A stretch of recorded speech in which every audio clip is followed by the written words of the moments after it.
وبه نستعين على أمور الدنيا والدين والصلاة والسلام على أشرف الأنبياء والمرسلين سيدنا محمد وعلى آله وأصحابه رسول الله أجمعين سبحانك لا علم لنا إلا ما علمتنا إنك أنت العليم الحكيم ولا حول ولا قوة إلا بالله العلي العظيم Rabbi shrah li sadri wa yassir li amri wahlul 'uqdatam min lisani yafqahu qawli.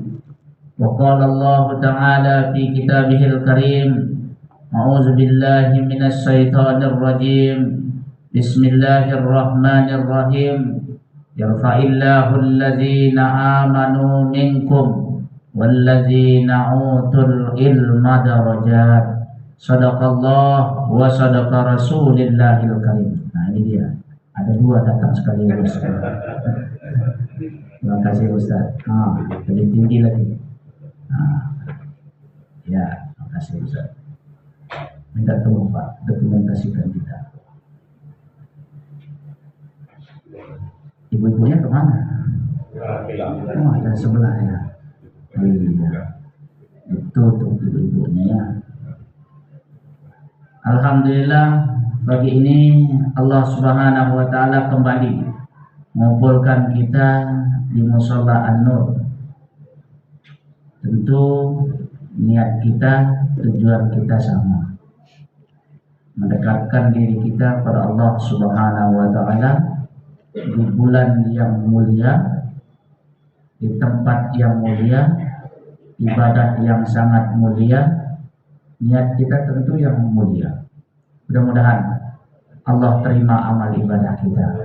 Allah ridhoi, Allah berkahi hidup kita, Allah sampaikan hajat-hajat kita dan anak-anak kita, cucu-cucu kita, ya, menjadi zuriyah-zuriyah yang soleh dan solehah. Amin ya rabbal alamin.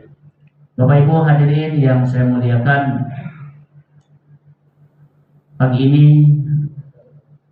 kita kembali mengkaji salah satu hadis dari Rasulullah SAW yang ada di dalam kitab syarahnya Jawahirul Lu'lu'iyah namanya, atau kalau matanya itu disebut hadis Arba'in Nabawiyah. Ada 40 hadis yang terkumpul di sana. Maka di sini salah satu hadis tersebut terkait masalah a'malu bin niat. Bapak Ibu yang saya hormati, sering kita mendengar, mana sih dalilnya berniat? Atau yang sering kita dengar juga, ya yang penting berniat, yang penting niat kita. Apakah itu termasuk amal solehkah dia nanti? Atau mencakupkah dia sebagai amal ibadah kita?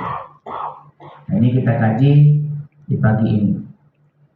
An Amirul Mukmin, dari Amirul Mukmin.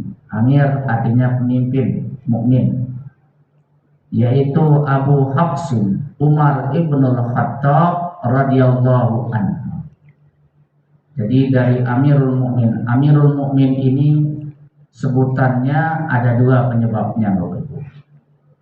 Yang pertama, sebutan oleh para sahabat saat itu, pemimpin orang-orang mukmin, yaitu Sayyidina Umar.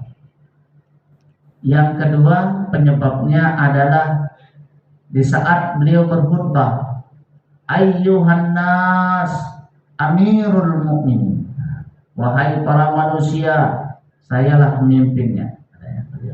Memang di saat itu beliau khalifah, pemimpin.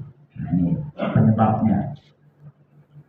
Jadi penyebutan Amirul Mukmin ini bukan dari Rasul, tapi ada penyebutannya adalah dari sahabat saat itu pada Sayyidina Umar. Kemudian yang kedua, sahabat mendengar bahwa Sayyidina Umar mengatakan ayyuhan nas amirul mukmin, wahai para manusia, sayalah pemimpin orang mukmin. Beliau sebagai khalifah, pemimpin. Apa kata beliau? Qala, telah berkata, sami'tu Rasulullah sallallahu alaihi wasallam. Saya mendengar Rasulullah sallallahu alaihi wasallam.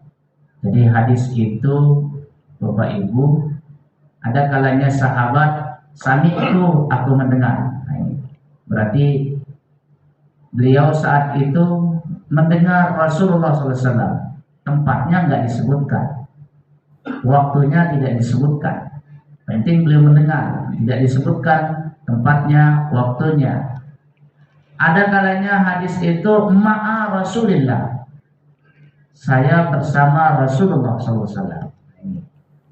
Makanya hadis-hadis itu Bapak Ibu didengar oleh sahabat saat itu. Ada kalanya dia bersama Rasulullah SAW, sahabat. Ada kalanya dia mendengar dari sahabat, gitu. Tidak bersama Rasulullah SAW. Maka ada periwayat yang mendatangkan hadis itu berbeda-beda dia bunyinya, Bapak Ibu. Nah, dalam ilmu ulumul hadis itu dikaji oleh anak-anak kita, saudara-saudara kita yang semester 3 ya. Dikaji di situ. Saya bersama Rasul, saya mendengar Rasulullah Sallallahu Alaihi Wasallam. Jadi ada kalanya hadis itu langsung didengar oleh sahabat. Ada kalanya hadis itu didengar melalui sahabat, ya Bapak Ibu.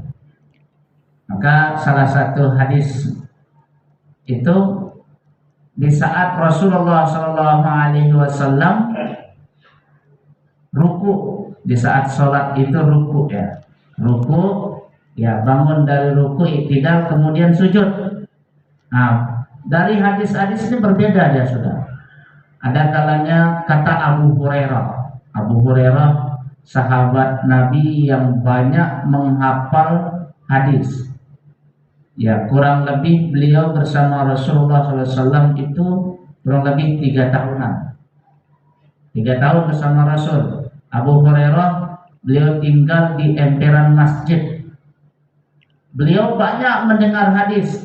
Kata Abu Hurairah, aku melihat Rasulullah Shallallahu Alaihi Wasallam sujud mendahulukan kedua lutut baru kedua tangan. Kira-kira paham nggak Bapak ini? Mendahulukan kedua tangan baru kedua lutut. Ini dari Abu Hurairah, sahabat. Aku melihat Rasulullah Shallallahu Alaihi Wasallam sholat mendahulukan kedua tangan beliau di saat mau sujud, baru kedua lutut. Nah, ini contohnya seperti inilah. Jadi bangun dari iktidal, sami Allahu liman hamidah, tegak. Diam sebentar, itu tumaninahnya, tegak. Baru sujud. Nah, mendahulukan kedua tangan dia, kedua telapak tangan. Nah, ini biasa yang umurnya berapa itu Pak? 90 ke atas. Iya, 90 betul Pak, 90 ke atas. Nah, saya melihat Rasul mendahulukan kedua tangan baru kedua lutut, umur 92 ke atas. Kalau Rasulullah SAW saat itu umur beliau dilihat oleh Abu Hurairah sudah mencapai umur 60 sekian, 61. Fisik sudah mulai lemah, manusia Bapak. Ya, beliau Nabi Rasul sebagai manusia juga. Fisik tapi bukan sembarangan manusia gitu kan. Fisik sudah mulai lemah, maka Rasul untuk menopang ya, beliau mendahulukan kedua tangan duluan, baru kedua lutut. Itu hadisnya bagaimana? Sahih. Ada namanya asbabul wurud hadis namanya.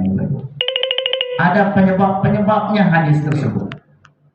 Hadisnya bagaimana? Sahih. Nah, hadis yang pertama, ya ini yang kedua lah yang tadi itu. Hadis yang pertama, sahabat, aku melihat Rasulullah Shallallahu Alaihi Wasallam sholat, ya dikala beliau sujud mendahulukan kedua lutut baru kedua tangan. Terbaliknya tadi Pak kan?